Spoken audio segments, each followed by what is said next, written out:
Death Spiral, the only anime podcast to awaken from a deathly slumber, to fulfill the ancient covenant. Now I know it's been a couple weeks. You know, we've taken a little break. You will heed my counsel. Oh, okay, all right. No, sorry. Please. It is your podcast. It is your house. Don't eat me. I'm gonna do the whole episode like that with that voice. Sakamoto Days. Take heed what you watch this anime season. This season of anime is a wash. This episode is directed by Robert Eggers. Bob, love you. Doing a great job. Keep up the good work. Man, I'd love to be played by Nicholas Hoult. Nick Holt. I think he could nail me. So to speak, of course. Oh yeah, you want to get nailed by Nick Holt? Is that how it's going? So to speak. Okay, we're finally back. Took a little bit of time off. We were in the holiday jail. We've finally made bail. Now we're back on the streets. Released. Truly unfortunate timing, though. I mean, damn. Sort of like doing your 10 years and getting out and your kid's all grown up. You missed his high school graduation. Cats in the Cradle playing in the background. Yeah. We came out at exactly the wrong time because... Yeah, you know, we took a little winter siesta and came back, and the world is falling apart and anime sucks again. Anime has maybe never been worse. I don't want to get ahead of ourselves, but I think this might truly be the end of anime. This is a truly an apocalyptic set of premieres this winter 2025 anime winter season premieres 2025. Yep. Bad. It's not inspiring confidence at all. No. It's not good. But before we get super doomer about anime, was there any good anime you did like during this break here? Well, I took this break this time to catch up on the Dan manga, which I'm sure all good anime fans and listeners of this show have done by this point. Obviously, I imagine if you watched that last episode and were struck by how strange and abrupt the ending of the season was, you probably would just immediately start reading. No, manga. that was my first thought. You know, that episode came out. We watched it together, and at that point, I'm like, oh, this is a weird spot. This is a weird spot to end. At that point, a weird spot to end. At that point, I had only gotten slightly ahead of where episode 12 leaves off. And, you know, at that point, I'm like, okay, this is probably where about they're going to end the first season of the show. And I want to see, like, where it's going from here. And I thought that they were going to at least give it one more beat, like one more half-episode beat before, like, taking a break. Because I think we're getting more episodes in July, they've announced. And no, they cut it off at the most awkward part. They could have stopped one episode before or one episode after. Yeah. And instead they pulled the e-brake on a speed bump. Which honestly, we're talking about it, so it worked on me. I immediately had to read the rest of the manga up until... the most recent chapter. So I guess I'm not unsusceptible to that kind of media programming. So you are now up to release. I'm up to release, and I am keeping current. You know, back before we even started the show, Dan was on a list of must-read manga that you recommended to me, and I did not take heed of that covenant at the time. But yes, you would be wise to heed my counsel. Yeah. And so now I'm caught up, and I've talked about this before. I'm not usually a shonen enjoyer. I'm not one of those types, if you know what I mean.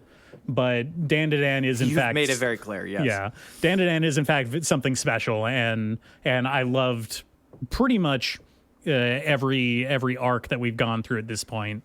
It's had some weird turns, like it's in pacing wise, but overall it is an incredibly enjoyable comic, and I recommend it to everybody. So that's what I did, the other thing I watched was I just want to give a quick shout out to a show that I actually ended up continue watching from the fall 2024 season, and that was Negative Positive Angler. I actually ended up enjoying that way more than I initially thought I was going to. Wait, do you mean Negi Posi Angler? Yeah, if you're into the whole brevity thing, I feel in these times of information dilation, it's due. It's a good thing to say the whole title. Well, I just want to make clear we're talking about the same thing. We are, in fact, talking about Negi Posi Angler. Yeah, the fishing one, right? Yeah. The boring fishing one? Well, it wasn't so much about...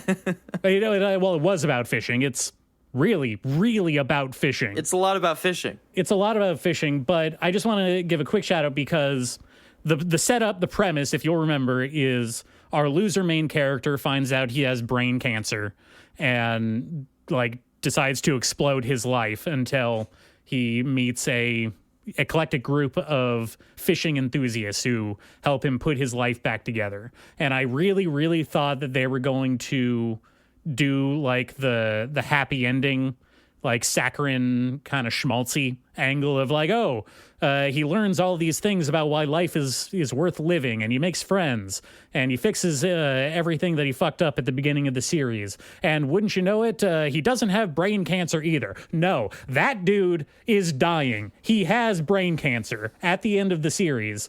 It is unresolved, cool. And he just kind of accepts the fact that you can't fix your life, and sometimes you just die. That is the main write-off. Getting a part-time job doesn't always solve every one of your personal problems. So that's what I did. Those are my shout-outs. Go read Dan to Dan, and not necessarily watch Negi Posi Angler, but I did want to just point out that guy does eventually die from brain cancer. I'm really happy to hear that. Yeah, no. It was just really, in general. It really made the series for me. That makes me happy. Yeah. Just hearing it even out of context. I'm really jazzed. What did you do? I did a few things. One of the things was just in my constant desperate need to escape, myself, reality, boredom, etc. I blasted through a bunch of things. One of them included was, I don't know why it occurred to me, but I decided I was going to reread Tokyo Ghoul. Interesting. Now you familiar with this? Yeah, I'm familiar with Tokyo Ghoul. You've had some not exactly Negi Posi things to say about Tokyo Ghoul in the past. I've been Negi Posi about Tokyo Ghoul a few times, kind of back and forth, because I do think the anime is awful. I genuinely feel bad for anyone whose only experience of Tokyo Ghoul is the anime, because that is not great. Not great. Unfortunate. Unfortunate is definitely unfortunate. And frankly, if you only read the beginning of Tokyo Ghoul as well, much better than the anime. Still better than the anime. But that was very early on in Sui Ishida's career, and I would say he doesn't really become confident with his art style until kind of at least halfway or 2/3 of the way through the first, I don't know, chunk of Tokyo Ghoul as a whole. I guess Tokyo Ghoul and then Tokyo Ghoul RE, the sort of sequel series. And it can be this art style it's fine. It's middling to good for a kind of a first serialization manga author, right? Mm-hmm. But you get through that stuff and you get to the end of Tokyo Ghoul and to Tokyo Ghoul RE, and the dude is just fucking Babe Ruthing it. He is like every fucking page, he is knocking it out of the park. He is doing shit you have never seen before. It's even putting aside every other thing about the manga, all the edgelordy kind of shit, some of the weird character choices, all that stuff. He is putting ink on the page that is undeniable. There are some panels in Tokyo Ghoul RE specifically that are probably some of the best drawings. Period. Now, I hear what you're saying, but I feel like it's going to be a hard sell on a series to say, be like, hey, like, it starts off rough for like 9/10 of it, but man, does it really land the ending? No, not 9/10 of it. Not 9/10 of it. By halfway through Tokyo Ghoul, the main, the first block or whatever, he is confident. He is hitting his stride. He's doing good work. What I'm saying is, like, what by the time you are like deep in it, the man is like effortlessly just fucking grand slamming, just casually, like, hey, I'm dropping like the hottest bars ever, and it's nothing to me. I didn't even think about it. That's the kind of fucking swaggering confidence his art style hits like later on in the series, and it is like fucking incredible. I mean, can you think of any other series that has that kind of evolution, like comparable to it? Berserk. Okay. Berserk starts like a pretty typical manga of the time. Yeah. Up to and including the weird chibi interludes, right? At the beginning of the series. Right. Well, those always felt out of place, but I was going into Berserk with kind of a little bit of a backfill on context, right? Yeah. First, you know, I guess that's why people describe the Black Swordsman arc as like the roughest part of the series. Yeah, it's a prototype of the whole that was based on a different prototype. Mm-hmm. You know, did you ever read the Berserk prototype thing? No, I didn't. The initial pitch. No, it's fun. Guts is kind of different in that version, but it's fun. It's a weird story. He's trying to avenge his mom in that version, which I think is kind of cool. Mm-hmm. I mean, anyway, I guess you could make a case for something like JoJo having that kind of evolution, although that takes a lot longer to get going in the really mind-blowing stuff. But Araki is like right out of the gate, he is striking. His art is so insane. I mean, he is riffing a little bit on like Fist of the North Star at the beginning. I mean, he specifically said that he was riffing on Fist of the North Star in the beginning. Oh, yeah. Yeah, and you could see it. I mean, it's big, beefy boys. Mm-hmm. His big, beefy boys. But he's got it. Like, from page one, you know he has it, you know? I love it. Yeah. Filled with so much personality. He's riffing on Fist, and he's doing it better in every conceivable way. He's so great. I love him so much. But, you know, what strikes me about this reread, and I like Tokyo Ghoul a lot, even though occasionally I find its politics a little naive and some of the characteristic stuff is really strange, it does have probably my favorite, like, rug pull / time skip of, like, any manga. Mm-hmm. When Tokyo Ghoul ends and they transition to Tokyo Ghoul RE, right? RE, colon re. It's not Tokyo Ghoul. They're not ghouling again. No, it's Tokyo Ghoul colon re whatever. Ghoulry. But it's just more Tokyo Ghoul. I mean, it's a direct continuation. It's just a small time skip. But it's great. The way they do it is fantastic. I really, really like it. It feels good. There's just something about it that feels good. Very weird. The one thing I do have to say, this annoyed me a little bit when I read it originally, and it annoys me now, and this isn't even exclusive to Tokyo Ghoul, but this is a thing that happens a lot in these kinds of things. See, you know what a ghoul is, right? The guy, he gotta eat human flesh to live, that kind of thing. Yeah. I mean, it's like it's a zombie, but with the condition of it specifically eats human flesh to keep on going, right? I mean, that is a ghoul in the basic sense. It's like a cannibal who can't live off of anything but humans. Sure. Sure. And that's what ghouls are in Tokyo Ghoul. They're guys who eat people. They're superpowered cannibals. Yeah, super cannibals.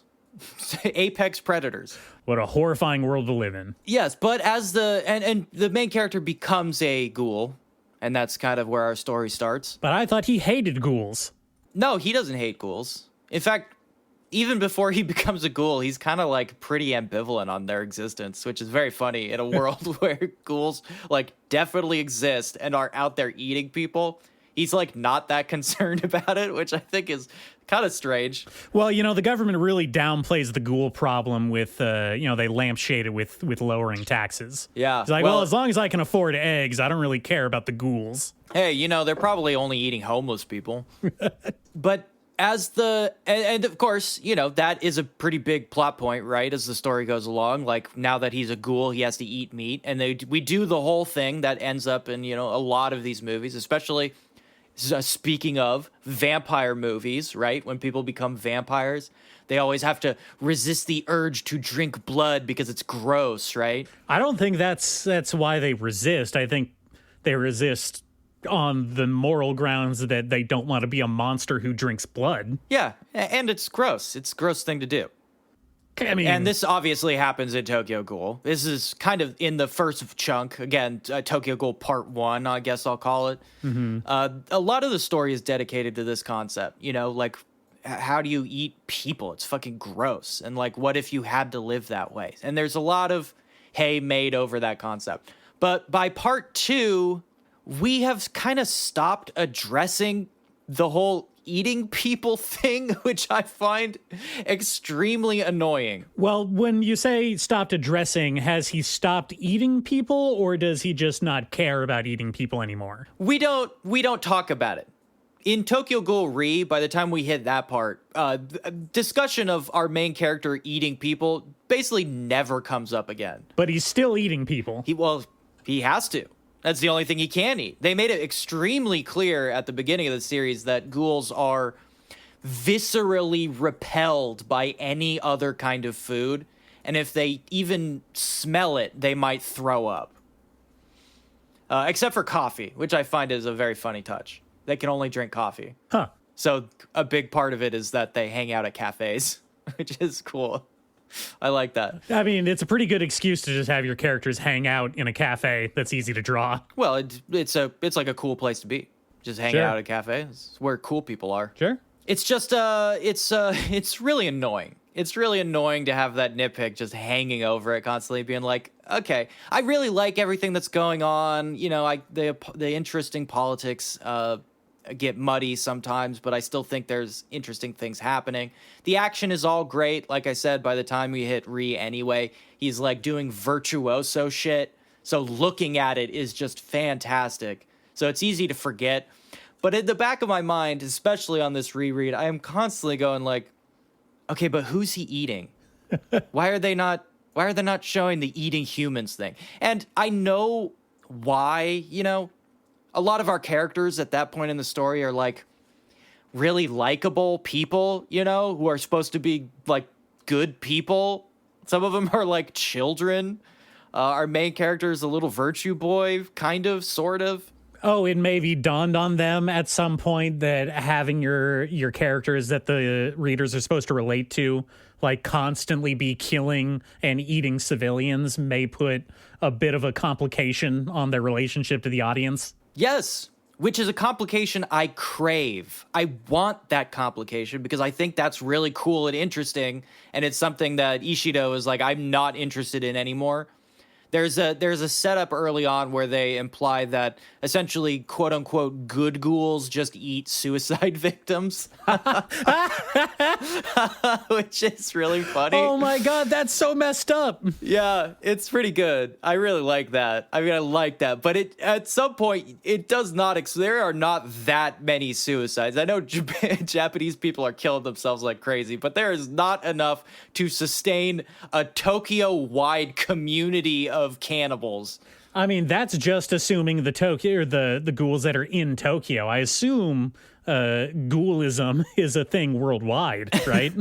You'd think that, right? But that is another thing we never discuss. We never discuss anything happening outside of Tokyo. We get a brief mention of Germans because Ishida is one of those Japanese people who is like Germany pilled. Oh no. Yeah. That kind of makes you put a little side eye on some things. Just saying. Yeah. What would you call that? I don't know. What do you call Germanic? What is that? I don't know. I can't think of anything that wouldn't be incredibly insulting to both Japanese people and German people. He's not like, he's not like a Nazi weeb. He's not like one of those guys. It's not about that. It's just he's like one of the ones that really likes using like stupid German terms a lot. That stuff annoys me, but whatever.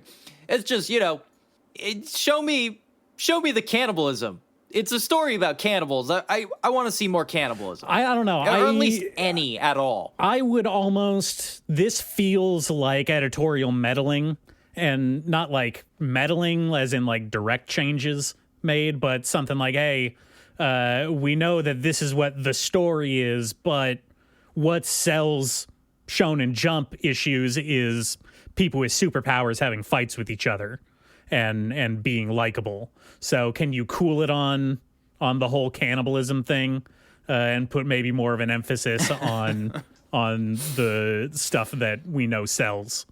So I don't know. I wouldn't place the blame entirely on Ishida for now, unless he comes out and just straight up says like, I got bored with the cannibalism thing. I really just want to draw superpowers. Again, I don't think it's that big of a deal. I doesn't read to me as editorial. It really does read to me as like, this is just not an essential aspect of the story I'm trying to tell at this point. He has other stuff he would rather spend ink on, Mm-hmm. But it is just one of those things where you are reading a story about a guy who eats people, and then for a vast chunk of the story, we are just supposed to forget about the eating people part. Was this character a vegetarian before becoming a ghoul? No. God, no. Like, that sounds like it would have been kind of an interesting character trait, and that's why he has, like, such a hard time, eating meat once he becomes a ghoul, right? It would be like a double layer on there. That, I don't know. It seems like a no-brainer. You're into that. Well, it just seems like a no-brainer character trait to me. If you're writing a story about a guy who is forced to consume human flesh, give it a little more oomph by making him a vegetarian before the change. That's all I'm saying. Okay. That's all I'm saying. As the Japanese say, he does start off the series as something of a herbivore. Oh, he's one of those guys. He's a bit of an herb. Still good though. Still good. Everyone should read Tokyo Ghoul. It's fantastic, or at least look at the panels. It has maybe the single best panel of any manga ever drawn. That's a big claim. But okay. Yeah. It gives me shivers when I get to it every time I read. It's honestly so incredible. But Nate, we've got a lot of premieres we've got to get to. So why don't we take a break, regroup, and oh boy, talk about anime winter 2025 premiere and anime premieres 2025. Let's do it. All right, yeah.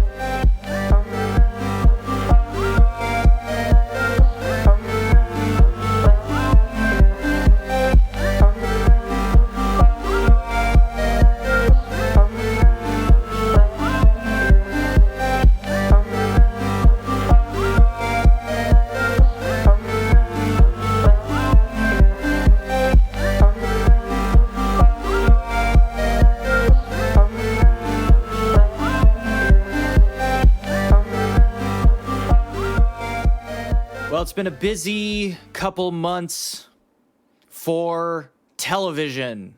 And by busy, I mean bad. It's been a bad couple of months for television. Television's bad, folks. Yeah, it's not great right now. Don't know how else to put it, but it's not looking good out there for the TV shows, my friends. It's hard to think, I talked about that Dune show, which I found at least watchable, more than the movies, but right. Not exactly blowing up. It was no Game of Thrones season 1, I think is what you're trying Not to... a Game of Thrones season 1. That's the high that we're all chasing, right? With these prestige television shows. I'm not going to use that term anymore. I don't like that term, prestige television. We're past that. Prestige. Yeah. Well, no, The Wire. I mean, obviously The Wire is the best TV show. Oh, that's what I'm saying. We're so far removed from when stuff like The Wire and early Game of Thrones was airing. Justified. Prestige, yeah, you're justified. Justified. Television is gone. Psych. I don't know. House MD. Yeah. Oh, yeah, keep listening to them. Prison Break. Prison Break. I never watched Prison Break. Lost, obviously. Lost. Nurse Jackie, of course. Oh, yeah. Of course, can't. Yeah. Very important to me, that show. I needed a positive representation for pillheads at that point in my life. So Nurse Jackie is really important to me.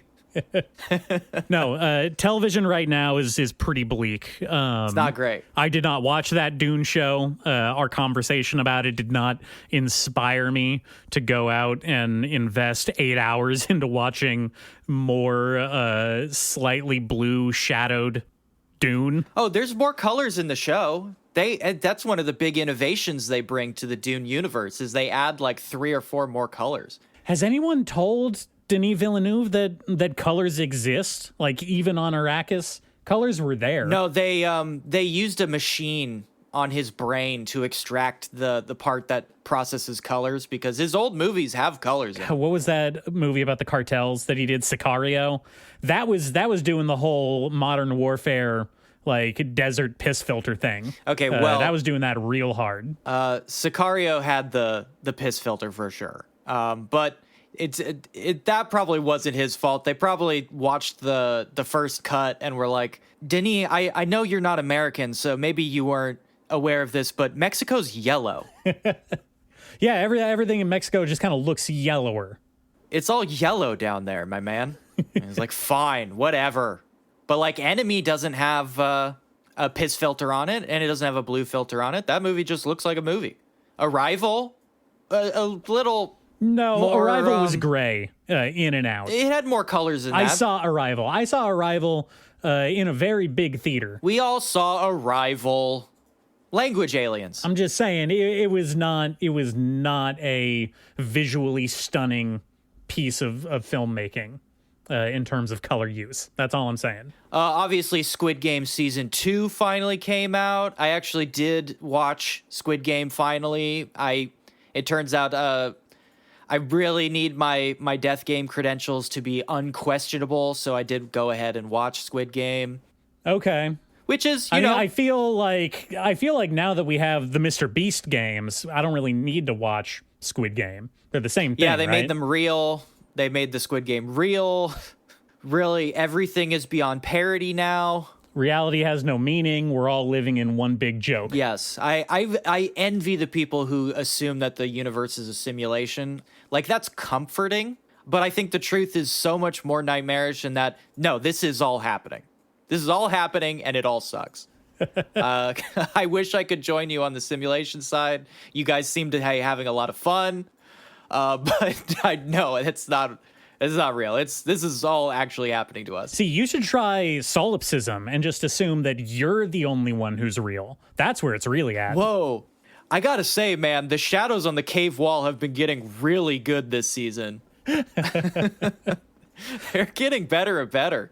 Just start calling everybody an NPC. That's all it is. Squid Game turns out not a bad death game. I still find it to be entry level, but I think as an introduction, I see now why it was so big, because it is a very accessible entry level death game. It gives you everything that is great about a death game without giving you all the, I don't know how to say this, the jagged edges, maybe, of a death game. The rougher parts to sell a casual audience on. Yeah, it never gives you anything to particularly mull over. I'll say that. It goes down real smooth, and that's not usually a quality of a lot of death games. Usually death games are really, really disturbing and awful. And Squid Game is just kind of a fun ride. I'm not sure what you're saying here. I mean, if Squid Game is your only death game, I can see how that might sound strange. But death game newcomers, let me just say this. Squid Game is as gentle as death games get. It is like the embrace of a loving mother compared to something like Signal. That's all I can say about that. I did like it. Season 2 had a character named Thanos, which I found very strange, but he was pretty fun to watch. Well, Thanos is the new. It's like Game of Thrones fans name their kids Khaleesi. There's going to be a generation of 5-6-year-old Thanoses in a couple of years. Well, he named himself that.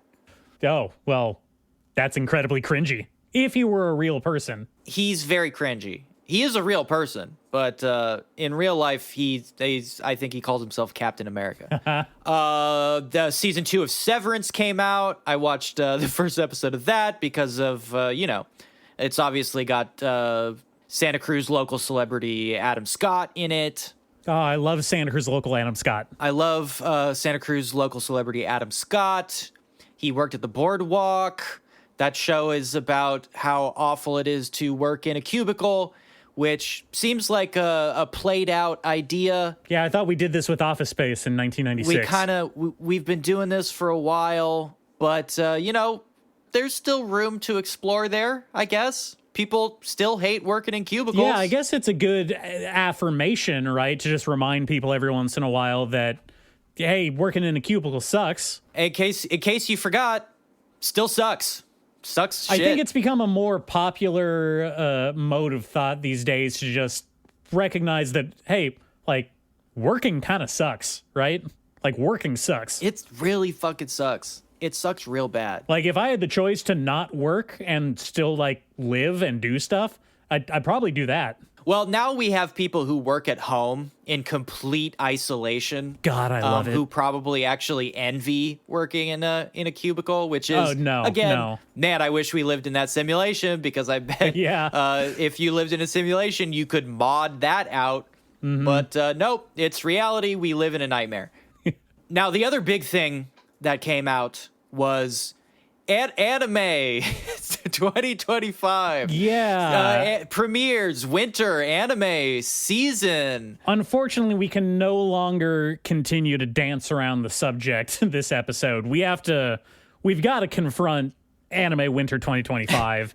I was afraid that the episode would be too short, because honestly, I only have disgust for myself and for these shows. I wanted to make sure we had a couple minutes in the show length. Yeah. But I guess it's time to get to it. Let's talk about let's talk about these. Let's talk about the anime. Let's start off with something that we both watched, and what I want to say is probably the least disagreeable of the stuff on our lists here. It's an interesting perspective. Yeah.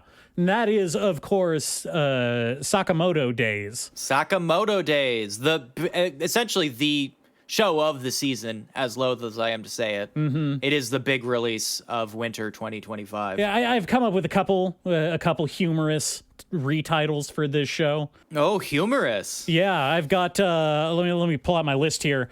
I've got a parodic take on the Sakamoto Days. A parodic take on Sakamoto Days. All right. I wrote down here this show should be called John Thick. Oh boy. And or Prime Time with Jiminy Wick.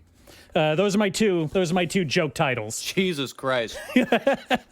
Oh my God. That's all I got. That's all I got for Sakamoto Days. Yeah, I'm thick and I'm fat. Yep. They say it over and over again. That's the joke of the series. Sakamoto Days is a manga, now anime, about a retired hitman who was the best in the business. He kicked all of the asses, shot all of the bullets, stabbed a bunch of dudes, and then he fell in love with a convenience store clerk. Because she makes good food. Let's not beat around the bush. Yeah. And then he had a kid and got fat. And now everyone, for some reason, I don't know why they waited so long. You know, the inciting incident in the first episode is hitman that Sakamoto had worked with in the past, who looked up to him as some kind of hero, some kind of hero hitman to other hitmen. Such was his legend. And so now, after who knows how many years, the mob has decided that actually you can't retire, so we're going to send people to go and kill you, Sakamoto Wick. And they go and they fight, and they go, wow, this guy's fat. He's going to be so easy to kill. And then he's not that easy because he still has all of his hitman skills. There, that's the series. Wikamoto. Yeah, Wikamoto. Sakamoto's his family name. Sure. Wikimoto. Wikamoto. I think the intro to the premise is a little different in the manga, but it has been a while since I read it. Yeah, I hate this one for different reasons than I thought I would. I still don't like that premise. I think it's incredibly hacky. It's really annoying, but they somehow made it worse in the anime because they take a lot of the humor out of the initial chapter of the manga by introducing it with all this bullshit. They just layer on the not funny parts of the concept in the first episode. And frankly, let's just say it looks bad. It was not the bad. height of animation, you know. The animation is bad and the characters look bad. In the last couple of years, especially with Netflix really putting their weight into the anime distribution stuff, with localizing big name manga, of the stuff that Netflix is known for putting out, like stuff from Trigger, stuff from Science Saru, stuff from Mappa. Yeah, Mappa, for example. This is bottom of the barrel in terms of quality. It's not the worst I've ever seen. I may be over exaggerating. Oh yeah, I would say it's not bottom barrel. It's not bottom barrel, but there's some bad shit. it's definitely lackluster. That's my takeaway. That, and again, it's no dungeon meshy. The premise is just not that funny once you get past, like, oh, he's like a super badass hitman, but he's old and fat. Oh, but we didn't even get to the central joke in the first episode. Oh, are you talking about how he becomes sexy again when he goes into hitman mode? Yeah, when he burns off the calories doing super moves, he becomes sexy and thin again. Because, like, sexy thin guys are cool, and fat guys are just humorous and oafish. Now, one thing that they've done with the visualization of this character is that when he's old and fat, he grows out a mustache. Yes. So does he have the mustache when he gets thin and cool again? The mustache does not fall off. No. Okay. All right, so he's not that cool. He's just a guy with a mustache, which is the worst kind of guy to be. You know what I have to say? I really hate that. I don't hate the mustache. He's just got the little Charlie Chaplin stash, the little broom stash. Push well, broom. You know, we are in a post-Eggers Nosferatu world now, so maybe big mustaches are going to come back in style. Well, it's a little tiny. It's not huge. It's not a... You don't want to mischaracterize the mustache. It's not huge. It's no Hungarian warlord mustache, that's for sure. Yeah. Now, what I hate is it's not an upper lip mustache where the mouth is just like a little bit underneath it. It's like under his nose, and then there's a mouth like way down. When he eats, he's not like eating into the mustache, which is typical of a humorous cartoon mustache. Yeah, you hide the mouth with the mustache, and the joke is that you never see his mouth open. It's just a mustache. It's the easiest possible joke to make, and they fucked it up somehow, which is really, I think, indicative of the show as a whole. There's a constant stream of, like, not slam dunk. I mean, it's mostly hacky shit, but even, like, the very standard hacky comedy bits they attempt, they fuck up. It's bad. Yeah. It's bad, folks. I was not impressed. Probably not going to be following up with more episodes of this. That said, it is probably the best show airing this season. I do not agree. I do not agree with that. At least of the stuff that I watched. But yes, God. Sakamoto Days. That's our take. What a horrible thing to say. All right, what else? What else did we get up to? Let's move on to the other one that we both watched. Honey Lemon Soda. Now, we both know why I watched this one, but why did you watch this one? Well, It's simple. There's nothing else to watch. There's nothing else to watch. This season sucks so bad. I could have just picked at random, but I didn't want to watch more isekai, so this was basically it. This is an incredibly isekai heavy season. Yeah. Like even for recent anime. Now, Honey Lemon Soda is rom-com, shoujo rom-com. Is it a com? I don't know if it's a com. I don't think it's a com. I think it's just a rom. I think it's just a rom. Because nothing funny happened. No.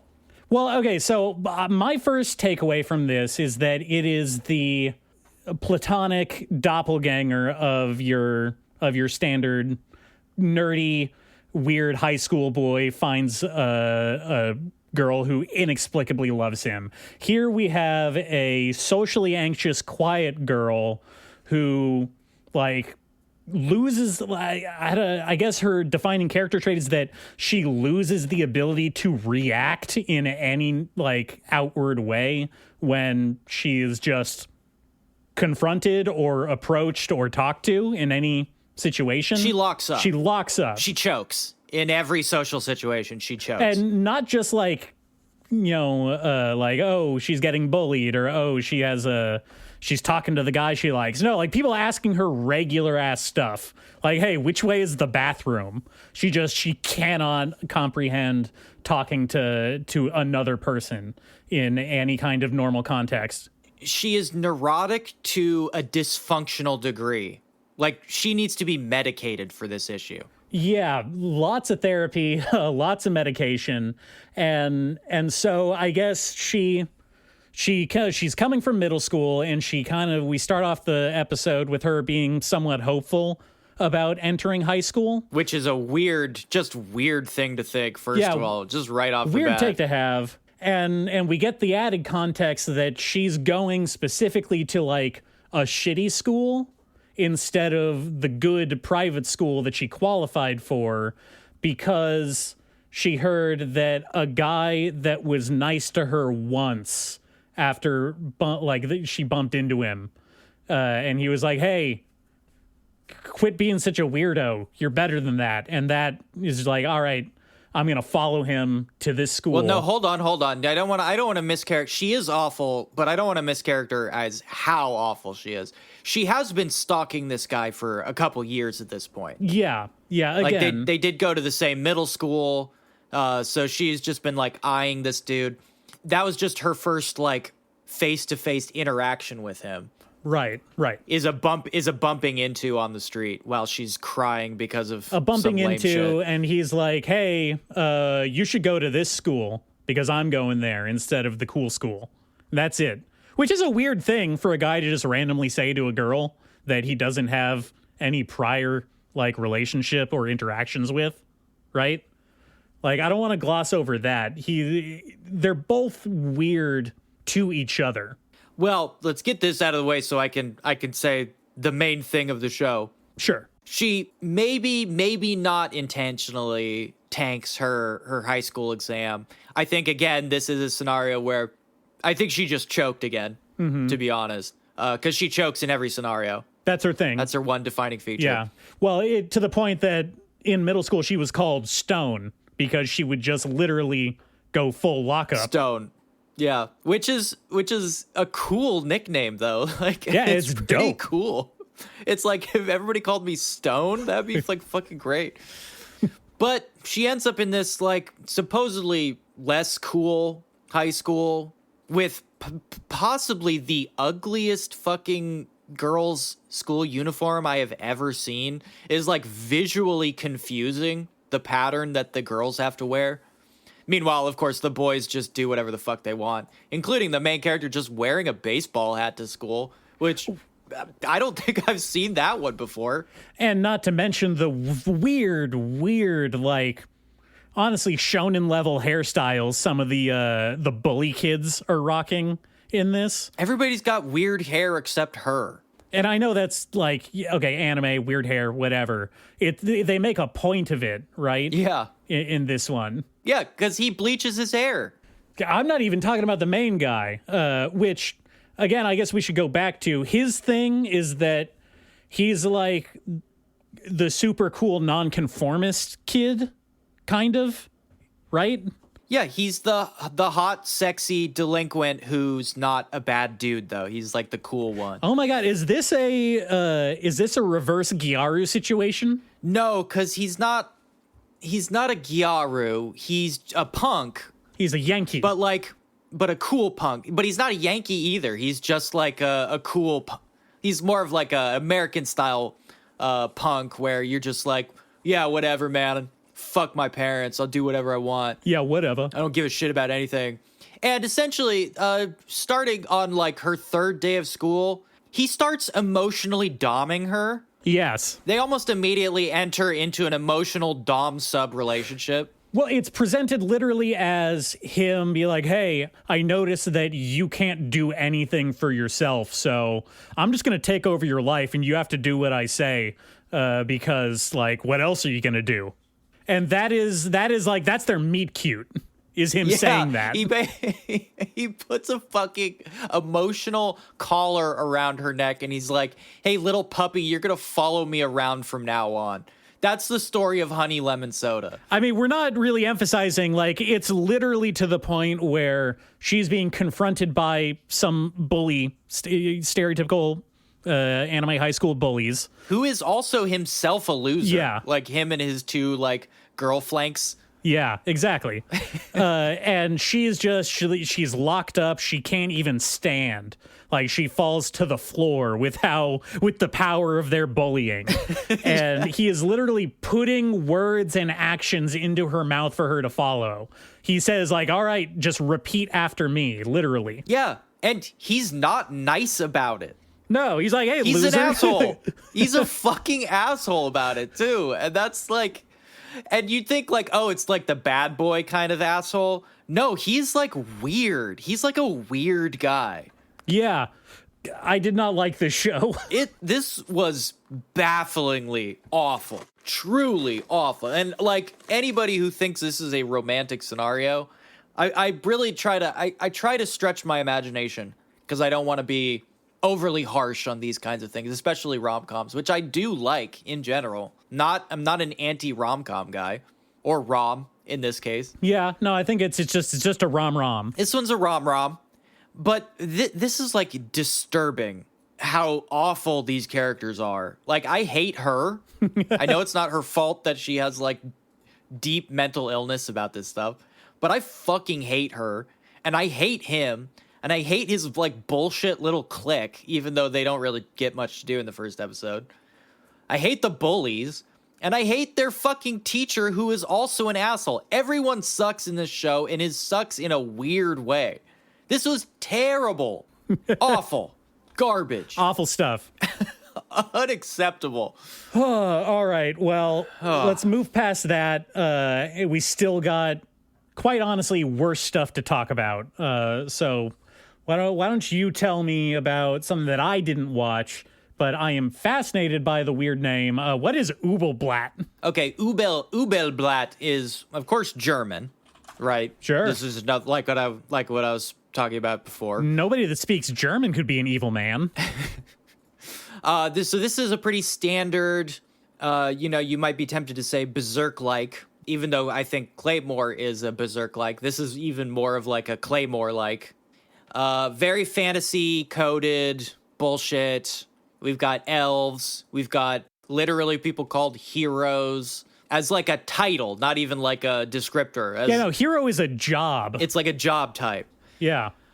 We've got magic swords right off the bat. We've got sort of rapey orcs, I guess. There's fantasy creatures who, even though they are sentient, seem to only exist to be cut in half. We've got a Hooters, a magic Hooters, where people go to be magically served by magic Hooters girls. We've got an evil church and a weird little overpowered elf boy named Quinzel. Coinzel? COINTELPRO? Like Harley Quinzel. Kinsel. Okay, well, all of this sounds, not incredibly compelling, but pretty bog standard for this kind of subpar berserk-like. Yeah, it's not good.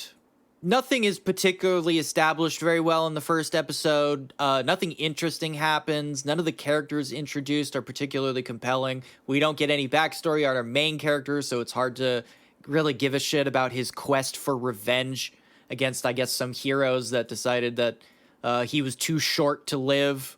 I really don't. Are you being literal? Because that is hilarious. I don't know. He's really small though, and he has pigtails. He has ankle-length pigtails. That's a bold look. Yeah, kind of weird. And I guess he draws power from the moon. Sure. He's like a moon guy. He's a moon guy. All right. So I don't know. I'm imagining he's probably part of some kind of adventuring guild, and the guild administers different parties getting, I don't know, maybe some kind of monster hunting license. Am I on the right track here? I believe there was a war of some kind, possibly against some kind of empire. And there were heroes that had to fight against an empire, probably an evil one, if I had to guess. Sure. And our little half-pint elf probably was employed as a hero and discarded because of maybe racial prejudice. Sometimes that comes into play in these kinds of stories. Well, war is hell. War is hell. But I can't tell you definitively because the first episode is incredibly bad. Very bad script. Nothing is told in a succinct way. Like I said, it's impossible to care about any of these characters. And the animation's bad. Great. So, geez. Yeah. All right. Wow. Ubel Blatt. All right. Well, you didn't watch. You said you specifically tried to avoid isekai so far. Yes. I got tricked into watching an isekai. You got tricked. Yeah. Well, we talked about it previously, and I forgot that you mentioned that this had an isekai premise. An isekai element to it? Yeah, an isekai element. Yeah. So I just read the description of Zenshu, which is I don't know what you want to call it, a prodigy anime director, someone who went to animation school and made a hit series right out the gate and got a whole bunch of recognition. Yeah, you know how that works. That's how that works. That's how that works. And now she is working on the follow-up to her smash hit series, which is a very, very low-effort riff on Sailor Moon. It is like they show clips of her hit anime in the first episode, and it's just Sailor Moon, but with skimpier outfits, and everything is sun themed instead of moon themed. It's very on the nose. Oh, so it's realistic. Yeah, exactly. But I'm not holding that against it. They're obviously trying to do a parody thing. It was very much being played for laughs. So it's not the most egregious thing. And she's now working on a movie, a rom-com anime movie that's going to be her breakout to full auteurdom. This is going to be her Your Name. She's going to be the next Makoto Shinkai with this one, except she's never been in a relationship and doesn't know, how romance is supposed to work because she's just a horrible little work goblin. Her defining physical feature is that she always is wearing a hoodie with her hair pulled in front of her face, so you never see her face. Yeah, and she loves crunch, right? That's the thing. She loves crunch. She loves crunching. She loves it so much. She would rather be doing anything, or she wouldn't rather be doing anything else in the world besides hunched over at a desk drawing. Yelling at people. Yeah, yelling at her staff. By the way, who it is established work in fear of her anger. Someone tries to call out her bad work ethic at one point in the first episode, and basically everybody has a trauma response and just goes cold. It's not it's not painting a great picture of the animation industry, which may be the point. I don't think it's the point is to romanticize the animation industry. But if that is in fact the case and they were trying to make some kind of commentary, it goes right out the window because they abandon like all of this immediately. What it is she is crunching, trying to get storyboards for this rom-com anime film that she's working on out, and she eats a bad clam bento that she bought from a convenience store. Poison clams. It happens all the time. Oh, sure. And she dies at her desk and is in fact... Oh, so karma. It's a karma thing. It's a karma thing. Well, except she doesn't really get punished because she gets isekai reborn into the anime film from her youth that inspired her to be an animator. Right. So again, we don't live in a simulation and there is no justice. There is no justice. So realistic. This is a very realistic show. Yeah. No, I think it's painting a pretty realistic picture of how the greatest achievement for any animator is to die horribly at your desk surrounded by people who don't care about you. I mean, that is what you should be expecting going into the anime industry. And so... The enemy industry. Yeah. It turns out anime is the enemy. Anagrams, look it up. It certainly seems to be that case this season because everything I watched seemed to be attacking me on some level. She is reborn into this anime film, which is a movie that she loved when she was a child. And they make a point saying that it was not a well-received film because it was essentially a Berserk-like. It's a fantasy film, a dark fantasy film, where all of the main characters go through some kind of horrible trauma or die at some point. And while it is remarked as being intellectually revered within the anime sphere, it was not a commercial success. I'm sure it's very intellectual. I'm sure it's truly a mental powerhouse of an anime. And so she discovers that she has the ability to magically rewrite the movie that she is in. Wait, so she loves this movie and she's gonna fuck it up? That's what I'm saying. She goes on and on about how she loves that, character deaths have impact. There's pathos. There's drama. Like, it's not like a kid's movie per se, although there is like a magical talking cartoon unicorn mascot character. There's some mixed messages. But think of it I think that they're honestly trying to say that it is a Nausicaa or this reality's like a commercial version of a Nausicaa or something similar, right? Okay, I guess I can suspend my disbelief. Yeah. But like you said, she discovers that not only does she have the ability, but she is magically compelled by some mysterious voice within her to rewrite all of the tragedy scenes into happy endings. And so the first episode ends with like, oh, I'm in this town, in the fantasy world. I recognize this scene. Oh no. Right after this scene ends, there's going to be a giant monster attack on this town, and a bunch of characters die. And she draws a kaiju, a giant kaiju, into the scene to fight the monster army for them, thus altering the course of the film's narrative. And this is positive as, like, a good thing. So I can only assume that what they are building towards is she is rewriting the commercial history of this film.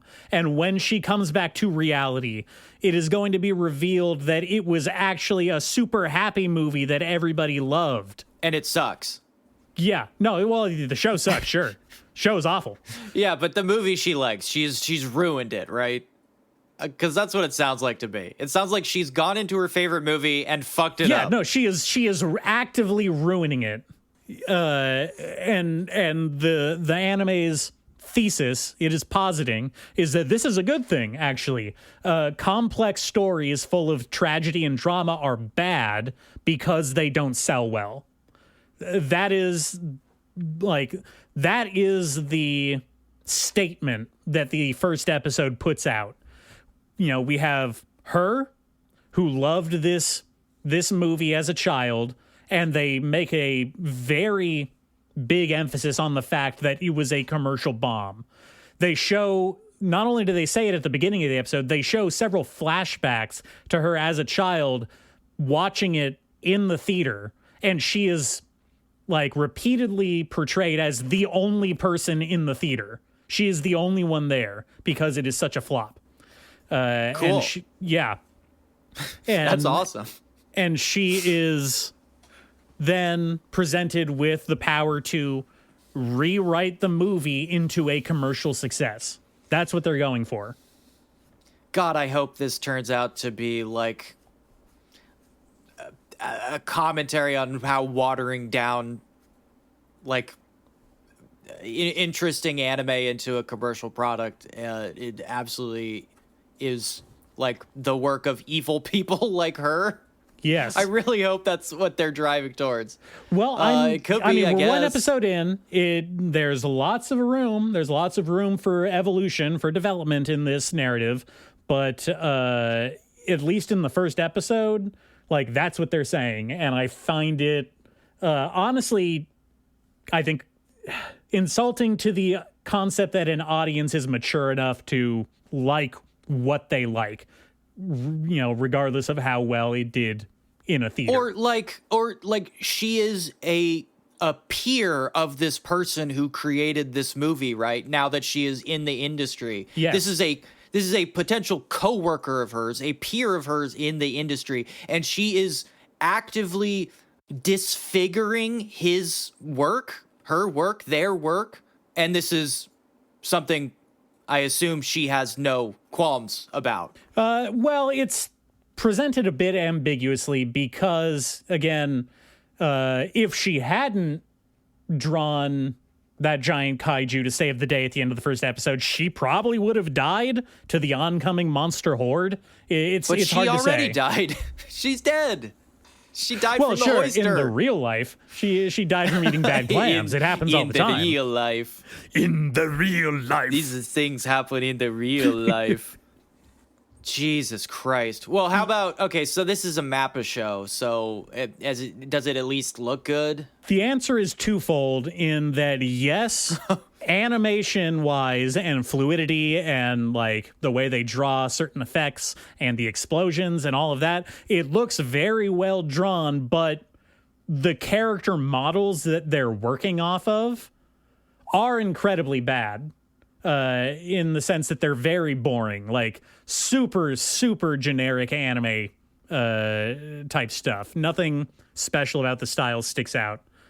Oh, man, and I forgot to mention, you know how I said her one character, like visual character trait for her is that she always has her hair pulled in front of her face and like is wearing a hoodie so no one can see what she looks like. Squid. Yeah. She's a squiddy. They do throw in the little tidbit that when she goes into super magical drawing mode, where, by the way, she gets a magical drawing desk and easel appears in front of her, that she goes into like hyper drawing mode. Oh, I just assumed. Yeah. Yeah. Her hair flies back out of her face and we see that, oh my God, actually she's hot. She's not a little gremlin. Yeah. The force of her drawing blows her hair away from her face. It is an explicit comment that the main character of the film that she's in, who, by the way, his name is, what was it? It's like Luke Lightbringer or something like that. Dope. Yeah. Dope. It's great. Oh, I've got some great names for you for the next one. But he, you know, after she finishes her super drawings, Super Saiyan sequence, he looks at her and sees her face for the first time. And he's like, oh my God, she's hot. Oh, snap. Yeah. So that's Zenshu. I was not expecting an isekai. I did not appreciate it, and I was not impressed by it. Yeah, I didn't I didn't have much enthusiasm. Could not muster even a first watch, even though I assumed its animation would be better than essentially anything I watched, just because of virtue of, Mappa whipping the shit out of their animators. They had such a good opportunity to make a actual meaningful commentary about crunch and like overwork in the animation industry in the anime about a creator who dies due to crunch and overwork. Yes. But obviously Mappa was never going to go there. They need to keep the minds rolling, you know? Well, it reminds me of reading Dragon and Chameleon. Are you familiar with that one? No, I don't think I am. It's about a no-name manga, a very bitter, beaten down, no-name failed manga artist who swaps places. Swip swaps. Yeah, with essentially Oda, like as Oda is drawing One Piece, and gets to pretend to be Oda drawing One Piece while Oda gets swapped into this like shitty talentless dude. And the shitty talentless dude is like, oh, great, I'm finally going to be popular. But his One Piece run like loses popularity and everybody's like, One Piece sucks now. But this new guy is kicking ass. And he's like, I don't know what I'm doing wrong. And it turns out what he's doing wrong is that Oda spends 23 hours a day drawing manga, and it's the only thing he gives a shit about, to the point where his staff is like, he's killing himself. But the manga does portray that as a good thing. I mean, which is, yet again, another wasted opportunity to be like, hey, maybe this is not healthy. But no, the manga's like, no, the reason he's such a success and people love his work is because he literally physically can't do anything other than drawing manga. Well, I mean, at least they decided to acknowledge the fact that just swapping into the body of someone you admire isn't going to give you their talent. Like, that is you can't just be Ichiro Oda. Like, that's not how this works. There's not a gland in his brain that secretes One Piece chapters. Like, like that's him. That is an internal quality to his non-physical being. Yes, but also on the flip side, it does imply that like this other dude is genetically incapable of writing a popular manga, which is also not good. That's not good either. It's really bad. I don't like Dragon and Chameleon, and I don't like this either. It sounds really bad. Zenshu. Yeah. Oh, that changed my opinion then. I actually like it now. Can we move on? Let's move on, please. Okay. Because I really want to tell you some of the names involved in this one. I watched Mahoutsukai no Yakusoku. Yes, The Promise of Wizard. You know it. Promise of Wizard. Mm-hmm. Now, I did watch the first episode. I want to assure you, and I didn't like fall asleep or anything. I watched the whole thing to the end. But since I cannot actually describe to you anything that happened, I'm just gonna read the synopsis off the webpage here. Okay. So the synopsis of Promise of Wizard is as follows. On a moonlit night, Akira Masaki finds herself in a magical world where wizards and humans coexist. Another you humans, by the way. Uh-huh. Every year, they must face an enormous, deadly moon that attacks the planet. Their only hope lies with the wizards of the Sage, appointed to fight. Man, I love it when monsters come from the moon. It's great. No, the monster is the moon. It is the moon Oh, itself. That's even better. Yeah. That's awesome. It's some Majora's Mask shit. Yeah. Appointed to fight the supernatural threat. But Akira, soon discovers she wasn't summoned by chance. She was chosen to lead them in battle. Now, none of that is made clear in the first episode. All of that information is new to me upon reading this synopsis. I already can't remember anything you just said. It went right through me. What, this is about someone fighting the moon? That's the one thing that stuck. Yes, it turns out this was an isekai. This one snuck by me. This is an isekai. The only thing I did know was that her name is Akira, and she accidentally gets on an elevator with a wizard, and he takes her to the wizard land. That wizard's from the moon. Yeah, it really fucking... It is! It's moon wizard shit. So this one was so bland and weird and, like, frictionless that it literally just slid right off my brain. Just in and out. Just like a fucking... like a slip and slide. I caught none of this. Okay, all right. Really badly acted.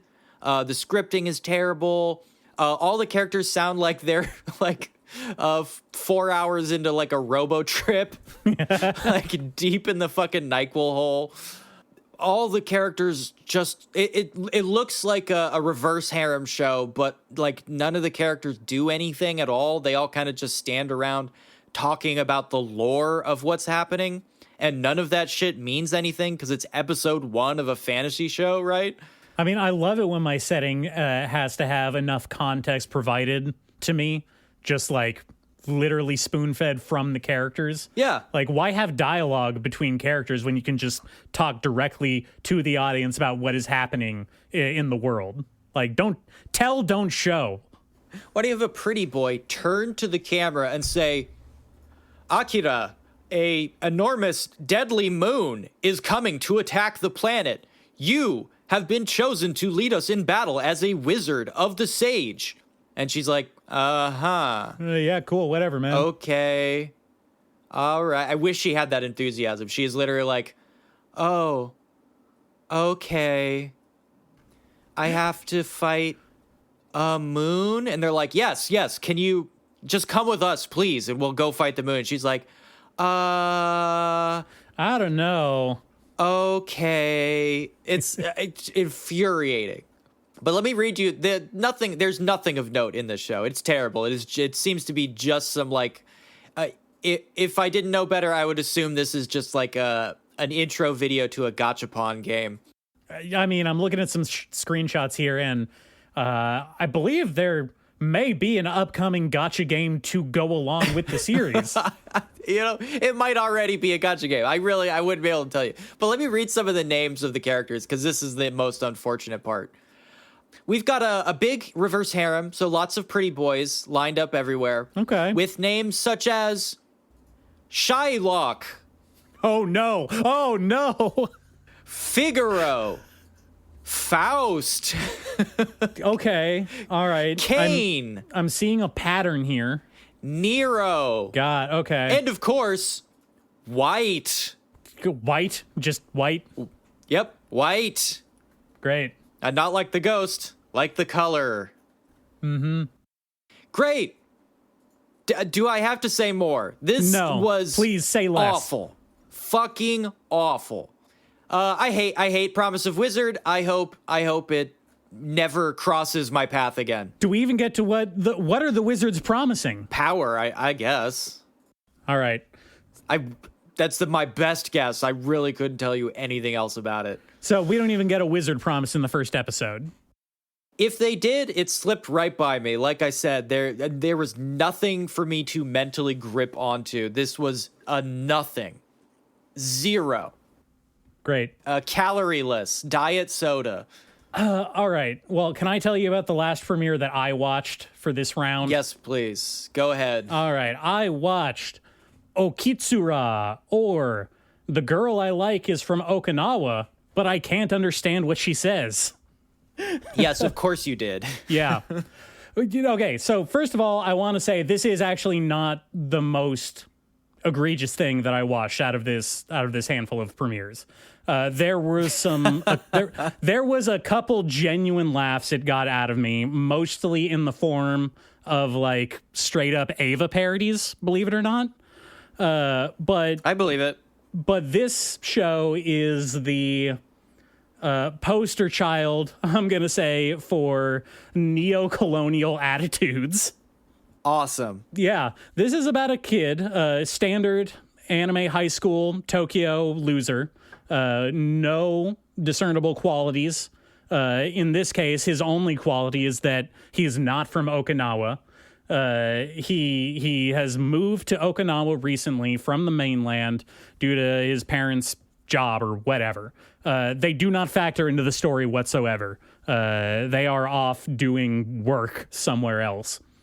And he has moved to this little town in Okinawa, started going to school there, and has a crush on a girl in his class. And as you can imagine from the title, he does not understand her dialect because she mostly speaks Ushinagiyaki, which is the Okinawan dialect from like before mainland Japan colonized the Ryukyu Islands, right? And so she has a bunch she talks in mainland Japanese, but with a bunch of Okinawan slang that confuses him, which, by the way, is the most prominent joke in the series so far, is that she will say some kind of slang word and he'll be like, what the hell are you talking about? You're speaking gibberish. And she'll be like, oh, do they not say that on the mainland? That's so embarrassing. That's it. That's the one. That's the main joke. Ooh, yeah. And then the second joke is that she will speak in the Okinawan dialect completely, and he'll be like, man, I don't know what you were saying at all. Isn't that funny that I can't understand you? And they are doing basically the same joke that Alya talks in Russian did last season, is that she will, speak in dialect whenever she says something that she wants to say out loud for some reason, but doesn't want him to understand, right? Except in that series, like, the bit was that he did understand Russian. This one, he's just confused. And so he has a crush on this girl. For some reason, we haven't actually gotten to an explanation of why he likes her yet.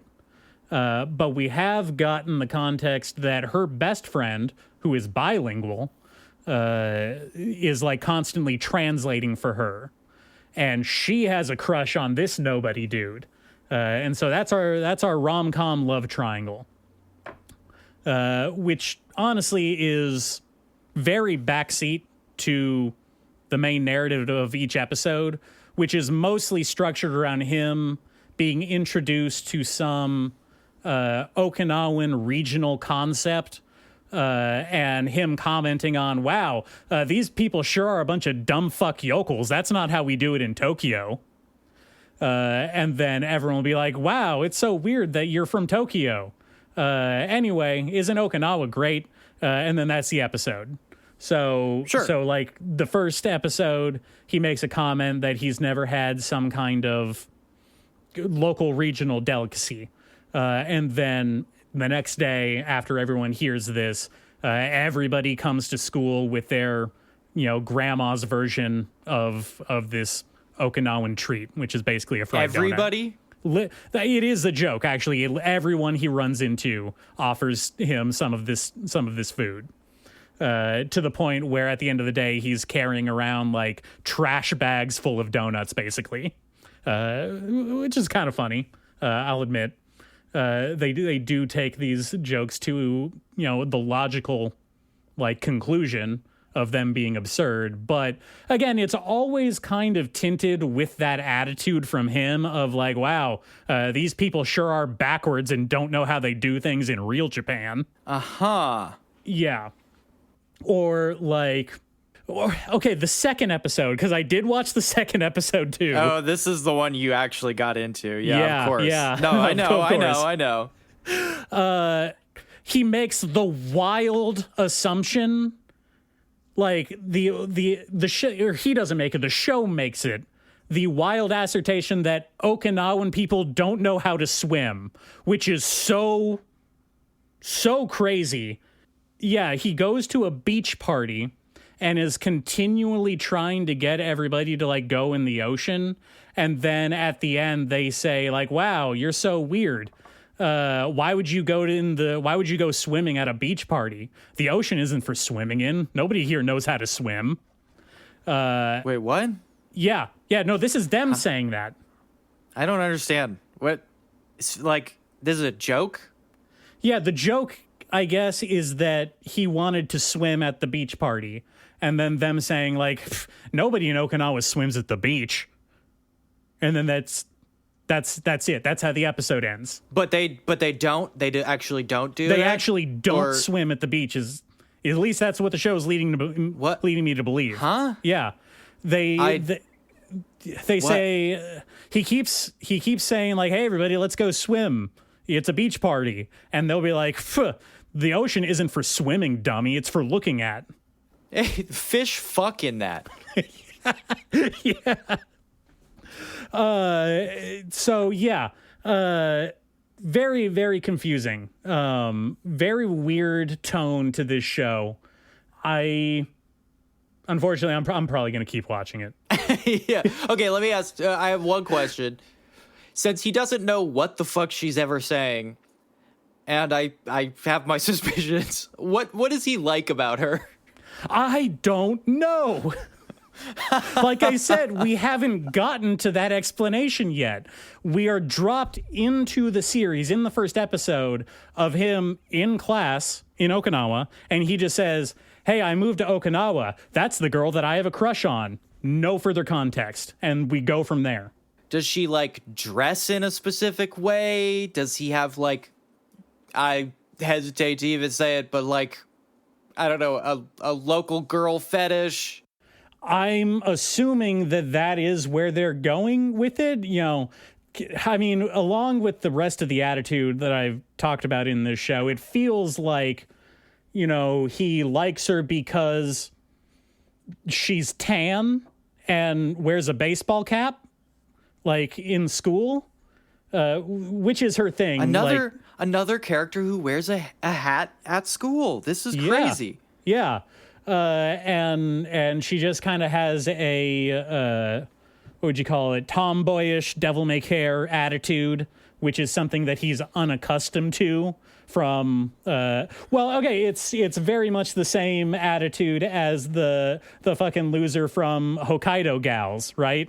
Where he's like, wow, I didn't expect to be into this kind of chick. She's not, your standard Japanese lady. Isn't that weird? I usually think of this kind of girl as disgusting. So, like I said, very weird attitudes towards these people that are continually portrayed as incredibly, like, open and welcoming to him, to the point where it's a running gag that they're too enthusiastic about, like, teaching him about their culture and including him in things. And he thinks that's so freaking weird. That's not how they do things in real Japan. Weird show, weird tone. Unfortunately, it does have a distinctive style to it, like artistically, which is the more than I can say about Zenshu, Honey Lemon Soda, or Sakamoto Days. Well, I can't say I'm surprised. All right. I'm glad to hear you've got something you like, at least. Oh, I didn't say I like it. I said I'll keep watching it. I'm going to keep watching it. It's not the same thing. Okay, we're running on here. I think we have one more show that you watched in this. Yes, let's get, last but least, let's get to Babanbabanban Vampire. Great. Hoo boy. Love the title. Now, don't worry. I'm gonna keep this one brief. Okay. Because there's not much to say here, because this is a show about a pedophile vampire grooming a young man. Well, all right. There you go. And it's a comedy. It's because that's funny, apparently. It's funny that he's doing that. Now we started off the episode talking about Nosferatu. We've both been kind of dipping into the Dracula world since then. How does this compare? Dipping our toes in. Yeah. How does this compare on in the world of Draculas? Well, after I got in trouble with my watch partners for making them watch this, I had to explain that this is one of those unfortunate cultural differences where in Japan, vampires are pedophiles. Is that a thing? Yeah, I mean, there's not really much more to it. Vampires in Japan are pedophiles. It's a thing. Japanese vampires, they're pedophiles. I don't remember that part of Castlevania Symphony of the Night. Well, they never got to it. You kill him. Why do you think Richter's trying to kill him? You think it's just because he sucks blood? No, he's a fucking pedophile. To catch a vampire. Like all Japanese vampires. You know, I hate to say it, but think about all the vampires in anime and manga. Dracula's all kinds, Alucard's all kinds, vampires. No, of any... Alucard is not a pedophile. He fights against pedophiles. Nazi pedophiles. He's a half pedophile. So he has the powers of a pedophile, but he fights against pedophilia. He is the Daywalker. Yeah, I mean, think about the great anime vampires. Think about our main vampire from Vampire Hunter D, for example, marrying a small girl. Christopher Lee. A small girl child. Think about the very famous vampire from Bakemonogatari. Pretends to be a little girl so she can date 16-year-old boys. The classic. She's actually a 500-year vampire, bro. Yep. Think about the vampire from that horrible what was that manga I talked about? Think about the vampire from Vampires. Das Vampir. What about hashtag Dracula? Well, there's, I hate to say it because that one's truly great, but there's some stuff in there. There's some stuff. Okay, we've established that no anime vampires are beyond suspect. Anime vampires, which is a horrible thing to realize, but I gotta agree with you. Yeah, I don't want to. I wish this wasn't true, but if you think about it, if you do the horrible realization montage, you will realize Japanese vampires are all pedophiles. It's just a thing. I don't know why that's true. I don't know what it is in the Japanese imagination that makes that connection, and I don't know why it's supposed to be funny. Well, I think that it's probably them taking away a lot of the wrong ideas from concepts and ideas first put into pop culture zeitgeist by Interview with the Vampire, right? Because, like... Well, I mean, we don't need to speculate too hard. Yeah. I think it's just a thing. Raoul and the Vampire, that was the one I was thinking of, where a vampire who looks like a little boy takes in an orphan and raises him to be his sexy domestic partner. Oh, I don't like that. This is essentially the same plot as Babanbabanban Vampire, where a vampire meets a small child and decides to move in with him and lives with him and his family until he turns 18, when he will drink the boy's blood. Okay. So essentially he's been grooming this child since he was like 6 years old, so that he can drink the blood. But the thing is, the kid is now 15 and he wants to fuck. And as we all know, virgin blood is good blood and all the other blood sucks. So he needs to make sure that the kid never fucks. That's the plot of Babanbabanban Vampire. It would be an understatement to say that this is tasteless and disturbing, and he gets a boner multiple times over the concept of drinking this child's blood. Great. Wow. In the first episode. What an awful day to have ears or eyes. This is the worst thing maybe ever. Oh, but it's okay when Call of the Night does it, when it's a sexy vampire lady. She's also a pedophile. And the one from Mayanaka Punch, also a pedophile. Oh, shit, you're right. I don't actually know about that one. I don't know anything about that. I can't make that assumption.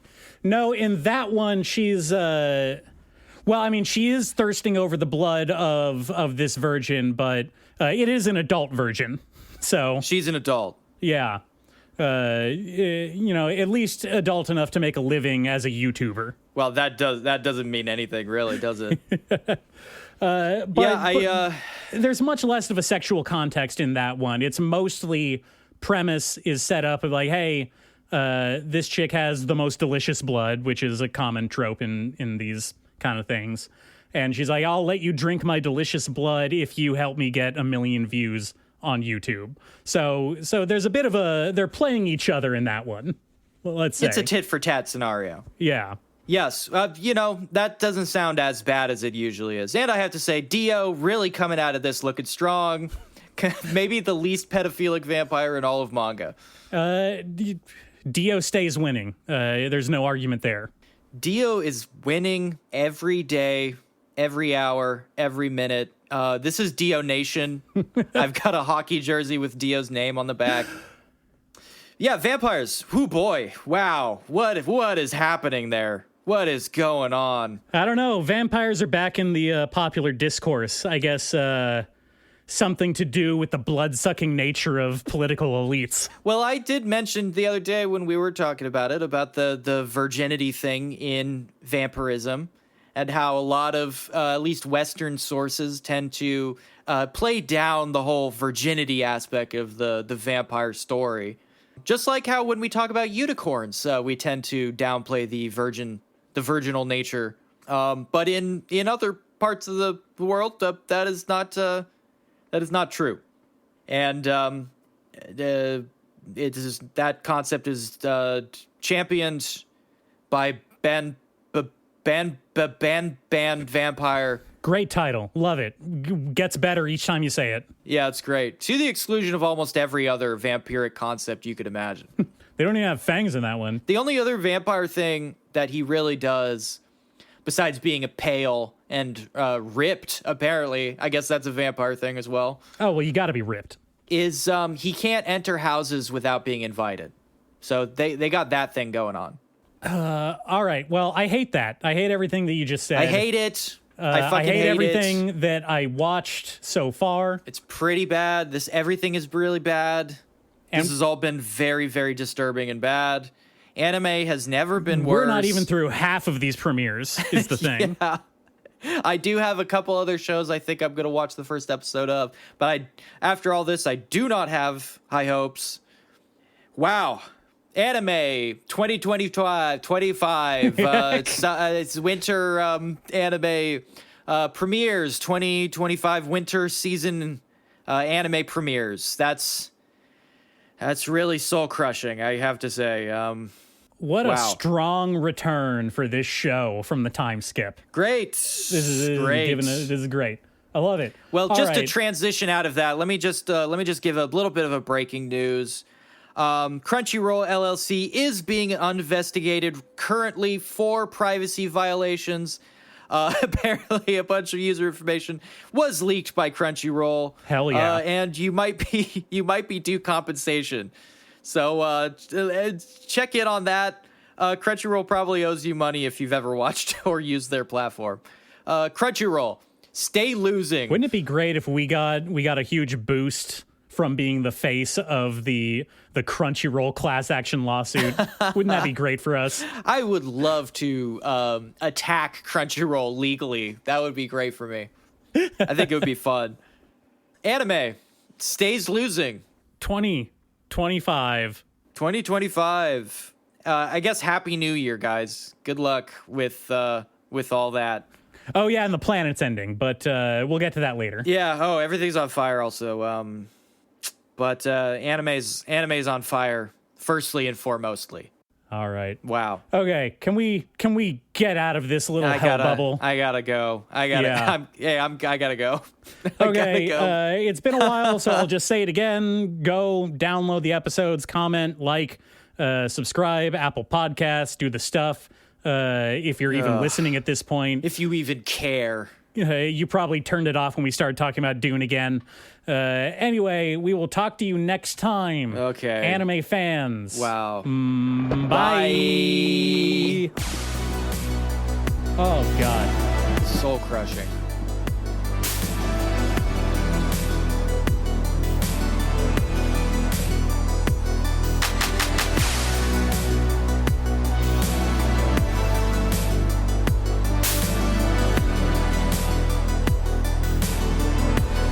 I am German. I am a little German boy.